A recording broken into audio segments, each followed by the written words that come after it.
There's a lot of storylines in Formula One that happened during Miami, and we're going to dive into all that. Whether you watched the race or whether you didn't, here's what we know after the Miami Grand Prix.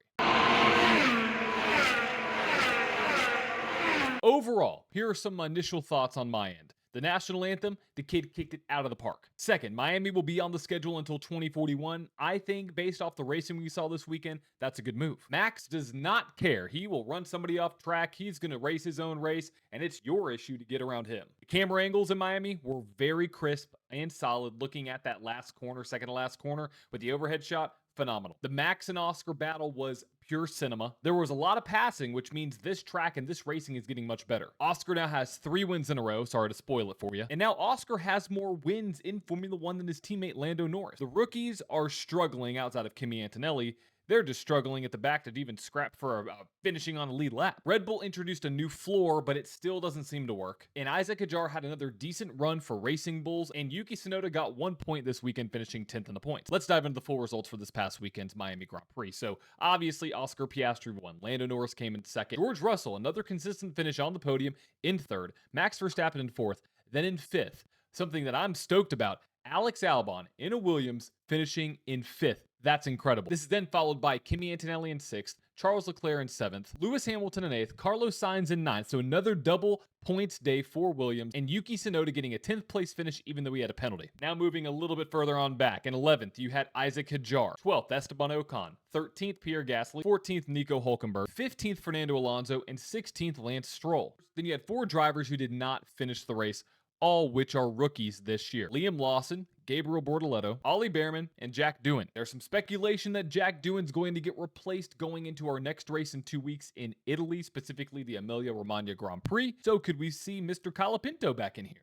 Either way, Oscar Piastri is running away with it at this point. He has 3 wins, beating his teammate, and completely knocking everybody out of the water. And one thing I want to mention with Oscar Piastri, he was able to outsmart Max Verstappen and pass Max, and his teammate Lando Norris wasn't able to do. In the race, Oscar Piastri and Max Verstappen were battling, and going into turn 1, Oscar Piastri was able to outsmart Mr. Max and got around him. Well, Lando Norris tried the exact same move a couple laps later, and it did not work. The exact same move. And so this tells me that Oscar Piastri has what it takes. He has everything that he needs to be able to go up against a 4-time world champion, and not only go up against him, but to pass him in a very strategic way. And the battle was fantastic between all 3 of those drivers. But the one key difference is Oscar was able to get around Max. Lando eventually did, but not in the same way that Oscar did in the same exact corner with the same exact move. So I'm going to give a leg up to Oscar here. Speaking of Oscar, it's time for my Happy Hour Racing Happiest of them All award. And I can't not give it to Oscar Piastri. 3 wins in a row. I mean, that's phenomenal. Most wins this season, has more wins than his teammate now, leading the championship points, blowing everybody else out of the water, able to pass Max Verstappen in a very strategic fashion that made Max look silly. Oscar, you're doing well, buddy, and that's today's Happy Hour Racing Happiest of them All award. And if you haven't already, go check out Happy Hour Racing and see everything that they have going on there. Get all your race gear for the upcoming race weekends, whether it's NASCAR, IndyCar, Formula One. They have your team. They have what you like. Go check them out at happyhourracing.com. Next, let's talk about the drivers' points standing. So looking at first, like we talked about before, Oscar Piastri, 131 points. He's blowing everybody else out of the water. In second is Lando Norris with 115. Third is Max Verstappen with 99. Fourth, George Russell with 93. So George Russell is creeping into that 3rd place spot very, very slowly. In 5th, you have Charles Leclerc. 6th, Kimi Antonelli. Lewis Hamilton, Alex Albon, Esteban Ocon, and Lance Stroll round out the top 10. And after looking at this race, there's a couple things that I want to pay attention to with the point standings. Oscar Piastri is on a pretty historic run for his career. I don't see this really slowing down. Now, we do have a race in 2 weeks, not 1 week. There could be upgrades coming to all the different cars, but Red Bull had an upgrade to the floor.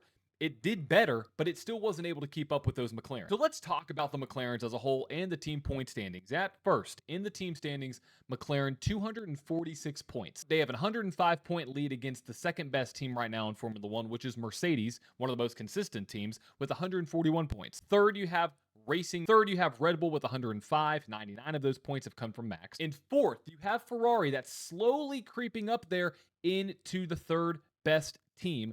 I mean, we all know why Red Bull hasn't been performing well, because it's been primarily Max, and Yuki's trying to learn this car. But Ferrari is right there in 4th. Now in fifth, with I think the fifth best team on the grid by far, is Williams. You can't convince me that there is a better team in that fifth spot. It's going to be the top four, McLaren, Red Bull, Mercedes, Ferrari. And then you have Williams. They are the fifth best team. Then you have Haas, Aston Martin, Racing Bulls, Alpine, and so with all that being said, what are some of the biggest points to take away from this weekend? McLaren, leaving everybody in the dust. Mercedes, not the best, but the most consistent team in Formula One. Max is really the only thing that Red Bull has going for them at this point. Ferrari, the team radios are completely unhinged. There is a communication gap that needs to be filled, so they're having some team strategy issues and team communication issues right there. Williams can perform. Yes, they can perform, and they are solidly the fifth best team on the grid. Haas can be the sixth best team if they don't get involved with things or their cars have issues. I think Haas could be the sixth best team. Then Aston, Sauber,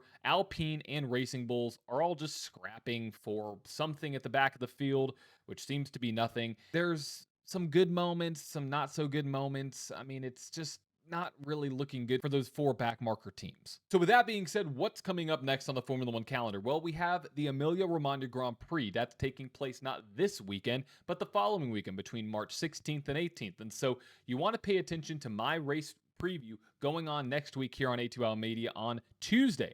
It's going to be Track Limit Tuesdays from here on out for me, John the Motorsport Enthusiast. And I got a question for you. What did you think of the Miami Grand Prix? And do you think that this is Oscar Piastri's championship to lose now? I mean, we've seen him perform very, very well. 3 wins in a row is not something that you need to discount, especially in the way that he did that against Max Verstappen in Miami. So I'm curious, is this championship going to be in the hands of Oscar Piastri, and is it too early to say he's a championship favorite? And if you want to get more motorsport news and content, make sure to subscribe right here. Not right here because I did it last week, but right here, I believe. Yes, I'm looking at out of my peripheral, my other screen. This will be the right-hand corner, even though this is my left hand. Either way, make sure to subscribe so you don't miss any content from all the creators here on ATYL Media. We have NASCAR, we have Cars Tour, we have IndyCar, we have Formula One, we now have NHRA, sim racing, everything that you can think of and that you would want, make sure to subscribe. And as always, make sure to keep it within track limits, not like Max Verstappen trying to keep people behind him because he didn't get a penalty this time.